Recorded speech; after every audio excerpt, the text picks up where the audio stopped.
22 yoshli Hoji Akbarning Avstraliyaga bakalavr bosqichiga ketishi uchun qancha xarajat va qanday hujjatlar kerak bo'lganini bugun ko'rib chiqamiz va jami xarajatni video oxirida aytib beraman. Avval Everstudy orqali unga mos universitet topdik. Ko'p variantlarni ko'rib chiqqandan so'ng Hoji Akbarga Central Queensland universiteti mos keldi va hujjatlarni topshirdik. Qabul xati kelgach, kontraktning 50% ni to'ladik. Chunki Avstraliya universitetlari 1 yillik to'lovni yarmini depozit sifatida oldindan to'latkizadi va bu deyarli hamma universitetda majburiy. Keyin tibbiy ko'rik uchun joy band qildik. Avstraliya davlati xavfsizlik maqsadida har bir xalqaro talabaning yuqumli kasalliklarga tekshirishini talab qiladi. Keyin esa majburiy sug'urta 3 yilga sotib oldik. Chunki Avstraliya migratsiyasi uchun talabani sog'ligini sug'urtalash majburiydir. Shundan so'ng universitetdan COE oldik. Oddiyroq aytganda, vizaga topshirishga ruxsatnoma. Barcha hujjatlarni yig'ib vizaga topshirdik.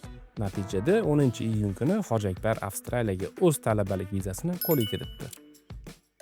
Avstraliya talabalik vizasini olishimda Everstudy jamoasi professional yordamlashdi. Agarda siz ham Avstraliyada talaba bo'lmoqchi bo'lsangiz, Everstudy jamoasiga murojaat qiling.